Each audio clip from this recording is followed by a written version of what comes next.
walang pinapanigan, tayo ay nasa kalagitnaan, neutral side. Ano ibig sabihin po nito? Neutral side. Ang atin pong grupo ay hindi hinahawakan ng gobyerno. Hindi po gobyerno ang nagpapatakbo ng ating grupo. Kaya po tayo neutral, nasa gitna. No?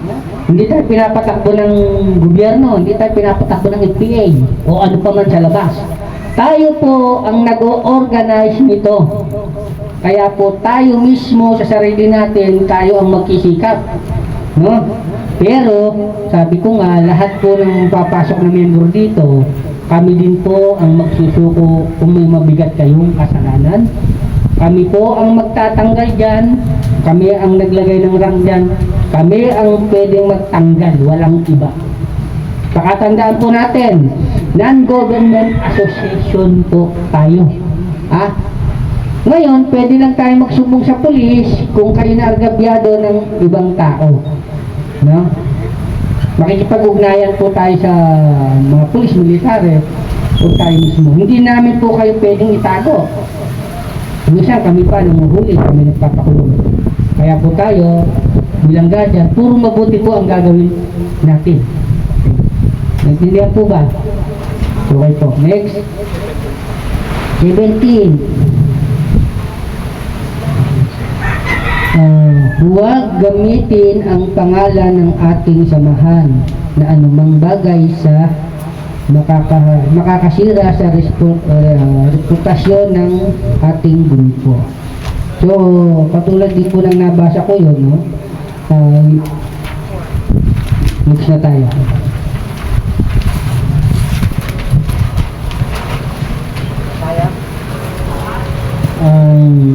Kung sino mang lumabag sa kautusan ay may karampatang parusa na nakalaan ayon sa bigat ng pagkakasala.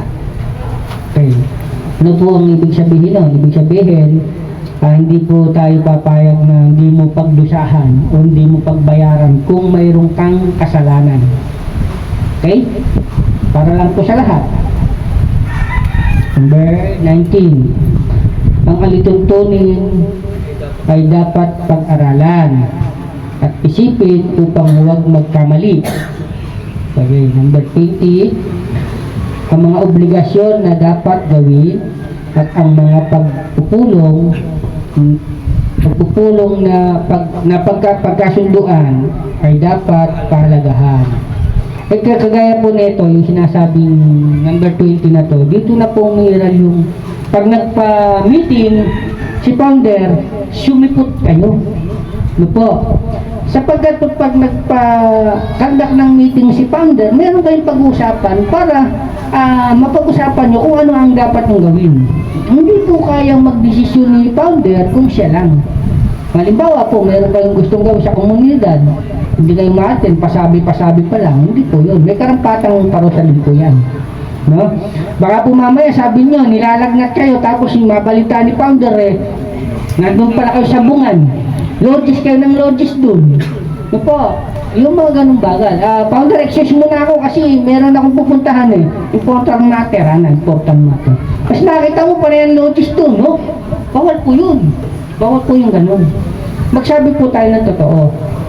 Kasi pag nag-conduct po tayo ng meeting, si founder, malalaman po namin yan. Lalo na po ngayon, baka weekly magpapakandak siya ng meeting para po meron kayong ano ba yung mga kailangan nyo, ano ba yung kailangan ni founder sa inyo.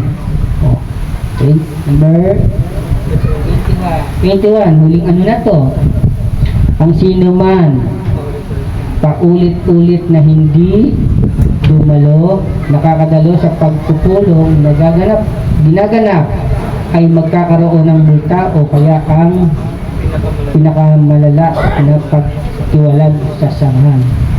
No, halimbawa po, karugtong po ito ng number 20.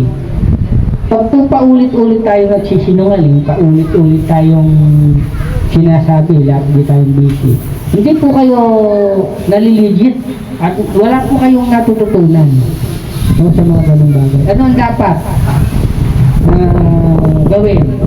No? Tulad nga po dito na sinasabi, pag pwede kayong matiwalag o ma-penalty pa sa mga ginagawa nyo. Imbis na matuloy ang meeting kasi wala kayo. No? Pwede kayong ma-penalty. Magkano ang penalty natin ibibigay? Founder? No? O kaya bigyan kayo ng tamang ano, halimbawa, 1 linggo kayo magwawalis dito. No? Yung mga ganun, ano, si founder na ang bahalang mag-ano sa inyo. No? Kasi kung kami pa, talagang automatic yun. Mas mahirap pag nakarating sa taas, alikabok lang, umakit pa sa taas. Dapat dito pa lang, alikabok pa lang, si founder na ang gagalaw.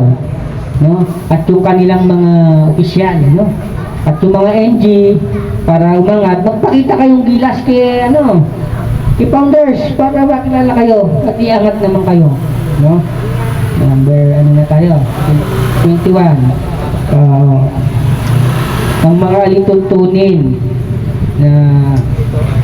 mga alituntunin na ito ay pinatibay ng samahan at ito ay nasasakupan matapos lagdaan ng mga bawat isa at ang mga opisyales o nakakataas.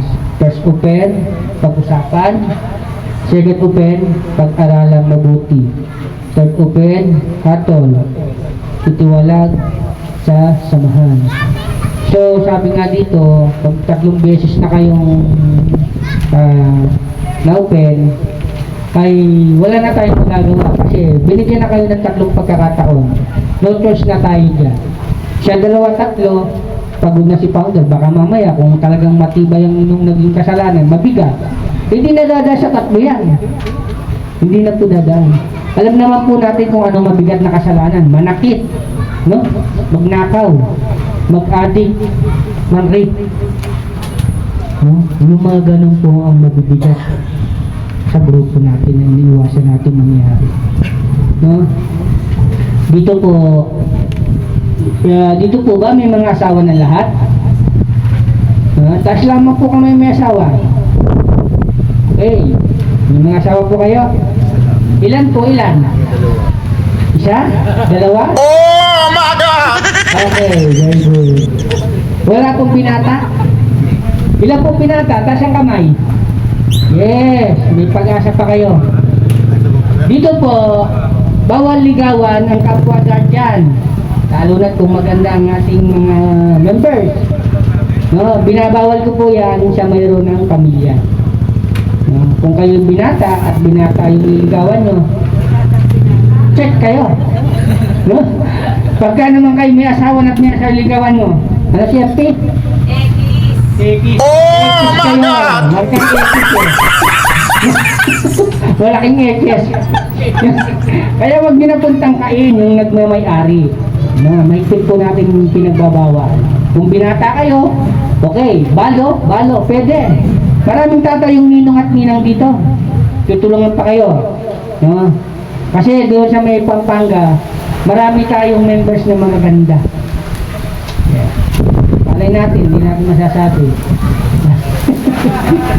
Baka nandun yung tadhanaan nyo. Meron akong ano doon, mga 60 years old. Baka naman. Pero sariwang-sariwa, hindi pa siya bilasak mata.